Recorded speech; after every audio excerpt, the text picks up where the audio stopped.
going on? Welcome. Thanks for checking out this video. So, I heard about this story from another much better YouTuber than I am, and I just had to cover it as well, as it revolves around one of my favorite games from the last gen of consoles, Days Gone.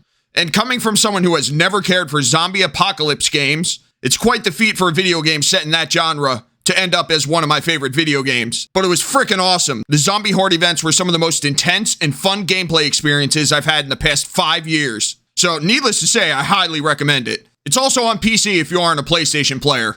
Anyway, this isn't a video game review, so enough of that.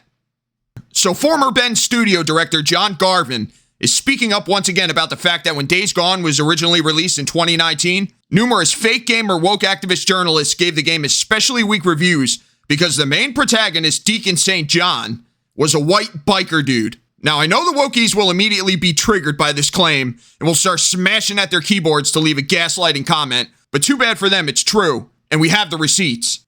So let's get into this. Days Gone creative director blames bad reviews on woke reviewers.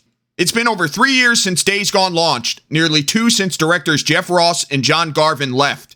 And Garvin is still bitter about its poor reception, going as far as to blame woke reviewers who couldn't handle a gruff white biker looking at his date's ass. This is nothing new for Garvin, as he appeared on David Jaff's podcast last year to say that he doesn't want to buy into political correctness and satisfy social justice warriors. Yeah, and he shouldn't. No developer should. I can't even put into words how frustrating it is to see video games with so much potential being crippled by a political agenda shoved into it.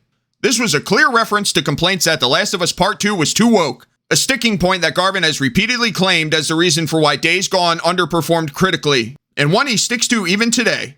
Although his lead features editor Jade King writes, Days Gone would have been just as poorly received if Deacon was staring at his male date's ass as he walked by. So I won't argue with reviewers who had problems with the game's technical issues, which it did have some at launch, but I distinctly remember Bend Studio patched them out extremely quickly. And it's okay if some didn't like the story, not every story is for everyone. But the problem is that some reviewers did complain about Deacon's skin color. So I know damn well those particular reviewers knocked a point or two off just for that, and don't even frickin' attempt to tell me they didn't. I see it in the other direction all the time, games, movies, or whatever, getting overpraised because they happen to like a character's skin color or sexual orientation. He commented about Days Gone, again 3 years on from launch, because someone tweeted, I will never understand how this game didn't get universal praise from critics. One of the few times I've been utterly blown away because I was expecting an average experience based on the reviews. Garvin responded with 3 pointers, the first of which being the tech issues and frame rate, the other 2 claiming reviewers couldn't be bothered to actually play the game. This is a pretty common accusation hurled out whenever negative reviews come in, and one we're seeing again with the Callisto Protocol, but it has little weight. Unfinished reviews tend to be flagged as in progress, not giving a score until the reviewer does beat the game. Oh, it's a common accusation that holds little weight, huh? Bull crap. This is a ridiculously common occurrence in the world of games journalism, especially since it's been infested by activists. Yes, some do call it a review in progress, but not all of them. Oh, I'll never forget when the Quartering called out this GameSpot reviewer, and I'm not sure if she still works there anymore, and she actually admitted in an interview after putting out her Cyberpunk 2077 review that she didn't play large portions of the game. Jeremy didn't call her names, he did not insult her, he just said maybe she should actually do what she gets paid to do and play the game.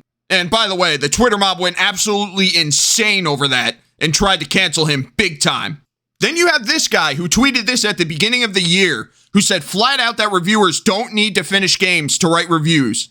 Getting back to it, as many in the comments highlight, there's no evidence for the points Garvin is making, and the reviews weren't even that bad. No evidence.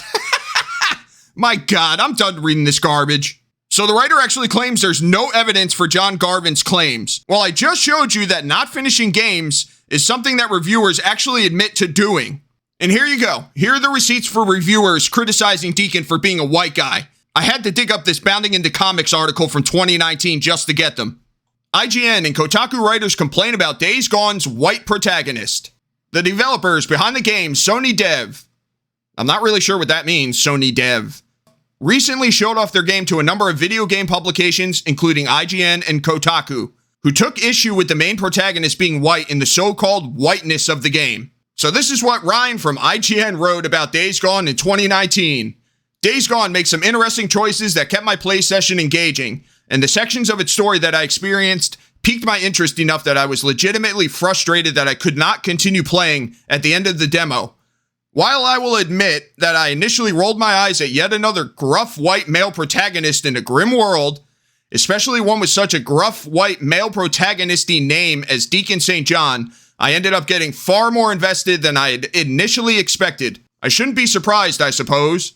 This is a first-party Sony title, and Bend is no stranger to writing around well-developed characters in games with a strong narrative focus either. And then this is from Jason Schreier. I'm sure you all know that name. So that's the thing. I'm intrigued to see where the story's going, and the performances are really good. I like the main character a lot, even though he's the typical gruff AAA white dude biker. Oh yeah, and I also dug up this review from VGC, where the reviewer was whining about Deacon being a chauvinist. Oh my god, a badass biker from the Northwest Pacific Coast is a bit of a chauvinist? How shocking. They're so damn oversensitive. They called him that, but of course left out the fact that Deacon was also very caring of his wife in the flashback scenes. So there you go. Indisputable proof that John Garvin was spitting truth. I mean, look at this crap. I initially rolled my eyes at yet another gruff white male protagonist.